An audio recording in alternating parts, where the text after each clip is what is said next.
Hey everyone, welcome to What's on My Bookshelf. In today's video, I'm going to give 5 reasons why I think Maya and Eden from Spin the Dawn makes the perfect couple goals. Before I dive into the video though, I want to take a moment to admire these two covers. Some of my all-time favorite covers. I mean, just look how pretty it is. Look how pretty Maya is. And I think it captures the essence of the book perfectly. And this is the sequel, Unravel the Dusk. I seriously hope you guys have read this book. This is the first series that I have read by the author Elizabeth Lim, who has also written a couple of other books as well. This book is character driven, it is fast paced, and it has an actual plot line. Hello! Also one of my most recommended books as well.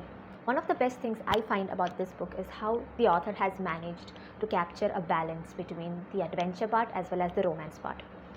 One does not take center stage over the other, and also I love that despite it having a romantic element to it, the protagonist is not steered away from her ambition, which most often happens. Basically the plot is about Maya, who lives in Alandi.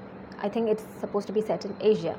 Now she is the daughter of a tailor, and she herself has grown up to be a very talented seamstress herself. But in this part of the world, women are not allowed to have businesses or have a job at all. The only future that Maya can see for herself is to get married and have kids, and that too specifically males.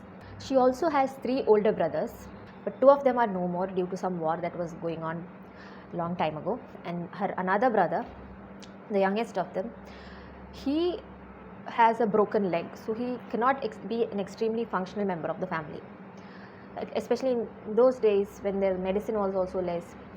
So he really can't contribute towards the family as such.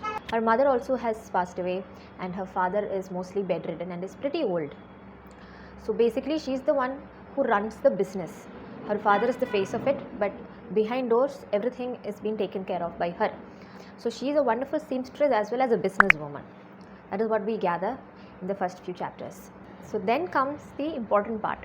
The palace announces that there is a competition to be held to choose the next imperial tailor, which is a prestigious position. This competition is to be participated only by the males of the family.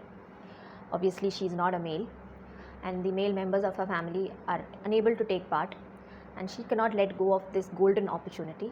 So she decides to disguise herself as a man, as her brother. I think his name was Keto, and she disguises himself as him and decides to go to the palace and take part in this competition. And she does this with great risk to herself as well as to her family. If it is revealed that she is actually a woman, the punishment is death, and not only to her family members as well. Once she comes to the palace, we meet the royal enchanter, and this is where all the excitement starts. The royal enchanter is like a genie, and his name is Eden, and he's a very closely trusted guardian of the king. As time goes on, they form a delicate relationship. Maya and Eden, they form a delicate relationship, but this relationship is tested when everything comes crumbling down during the finale of this competition. And then we are left to wonder if Maya will be able to save herself. Will she be able to fulfill her dreams? Most importantly, will she be able to save what is the most precious to her? Obviously, you'll have to read the book to find out what happens, and I would really suggest you to read this book. Now comes the reason why I think Maya and Eden makes the perfect couple in YA. Now, unlike other heroines in the YA books, who are always playing damsel in distress or are depicted as an underdog who need to achieve something to make themselves feel better, and also most importantly, they always consider themselves to be of no importance, that they are not worthy of love. Oh my god, this guy loves me, I don't think I'm worthy of this.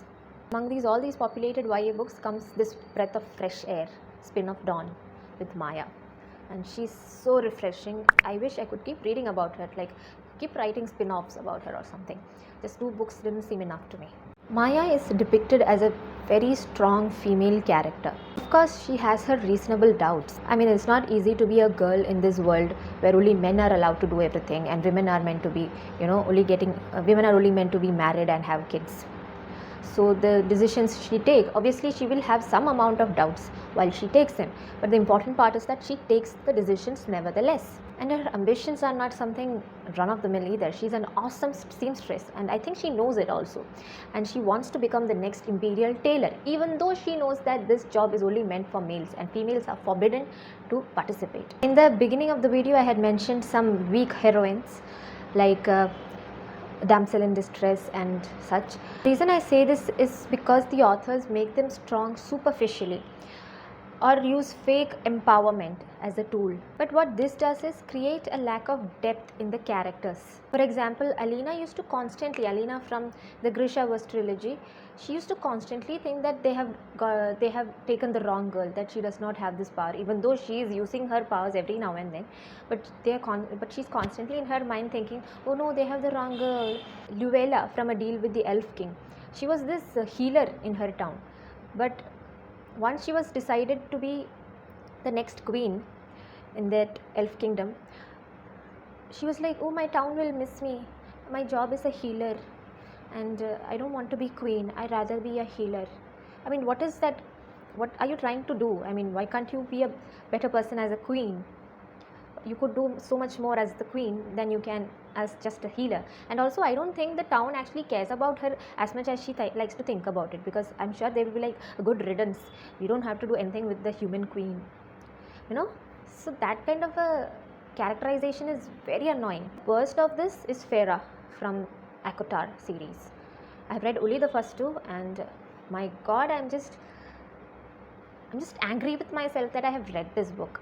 I've caved into the hype and actually read the first two books. The first one, ACOTAR, I was actually thinking, okay, this is not as bad as I expected, it's doable, readable. But I think this is actually one of the worst retelling of Beauty and the Beast or of any fairy tale, and it comes second to the recently released Cinderella retelling released by Amazon Prime. It was a musical. I think this is the second worst retelling of a fairy tale, and the worst reimagining of Belle from Beauty and the Beast. Just horrible. Now let me come to the actual plot of this video. The reason I think that Maya and Eden are the perfect couples, or I think they make the perfect couple goals, is for the following reasons. One, they are both respectful of each other. First of all, Eden is a genie or a jinn, and he has lived for the last 1,000 years or so, maybe even more. But the best part about him is that he doesn't behave like a know-it-all. He gives Maya the freedom to decide what she wants for herself and respects her choices. He lets her figure herself out. Whereas Maya, she's an extremely talented seamstress, and even though she's abundantly talented, she allows Eden to give her and respects the advice that he gives her as well. Second, they both hold good on their own. I don't think there are certain characters who expect others to fulfill them. They think being with this person will make them happier, will make them whole. But I think Maya and Eden are good on their own. They don't really need each other to feel like they have something in themselves. Both Maya and Eden, they respect each other's skills and strength. Whereas Maya is adamant and headstrong, I think Eden is very soft in a cute kind of way and determined also. So these two qualities of each other, they complement them. They complement each other because of these two qualities. 3. Their love develops over time. It's not an instant love between them. It's not like they saw each other and there is an attraction or there is a lust that has formed between them. In fact, Maya is disguised as a man. Initially, Eden sees her as a man, though I think he figured it out pretty quickly. I don't know if it is because he has X-ray visions or not, but from the beginning itself, there is a cute banter going on between them, even though Maya is disguised as a man. And it doesn't feel awkward or out of place at all. And again, as I said, it's not love at first sight for them. Their love develops over time as the story progresses. Even though there is an attraction, an initial attraction, they both are not sure of their intentions for each other. And obviously, Eden is 1,000 years old. He has never been in love before. And Maya is very rooted in her ambition. She wants to be the imperial tailor. She wants to be the next imperial tailor, and nothing else matters to her more than that. I think they have taken their time to study each other and understand each other's perspective, understand what the other person is all about, where they are coming from. They didn't just straight away dive into the smut and be like, oh wow, I really love you, I cannot wait to jump in bed with you, and then later on wondered, oh no, what went wrong, where was I wrong. The fourth reason I think is they both aren't immature, or the fact that they are mature probably. I definitely do think Maya is pretty naive. And it's understandable, she has never gone anywhere. She has always been cooped up in her house, looking after her father and the business. She has never really seen the world. So it's understandable that she is naive. But what is impressive is that no matter what decisions she takes, she stands by them. And she makes clever decisions as well. Of course, disguising herself as a man may not be the cleverest of her decisions. And she owns up to that. She is not sorry for participating in the competition. One of the things about Eden is that despite being so old himself, he always makes sure to do the right thing. And I think that is one of the most hardest thing to do, especially when you have years of wisdom and you know that some person, and you know when that person is going to do something and you can see what is going to happen, the consequence of that decision, you can see it happening, and yet you have to hold back and let them do their mistakes. He allows that to happen. Even though he can be like, no, that's not right, I know what is better for you. He can do that. He has the experience for doing it. But he doesn't. Which shows a lot of maturity on his part as well. Even though for all we know, Eden is at his heart still like a little boy. The fifth reason, and the final one, is that they support each other. As I mentioned, after the initial meeting, I'm pretty sure Eden has figured out that Maya is actually a girl and not a man. And despite knowing this, Eden still encourages her and admires her, encourages her to be better at what she's doing.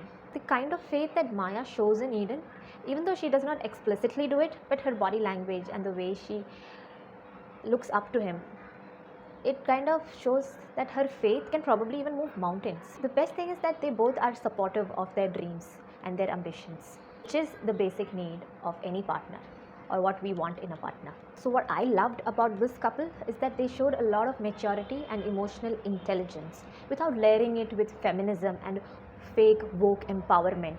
And that is extremely refreshing from an array of YA books that depicts really toxic and codependent relationships. So these are the 5 reasons that I think this book makes for couple goals. Do let me know in the comment section if you have read this book and what you thought of this, and whether you agree to my 5 reasonings. And I would love to know if you know of any other books that depicts such kind of healthy relationships in YA. I hope you enjoyed this video. I'll see you in another one. Till then, stay safe, take care, bye.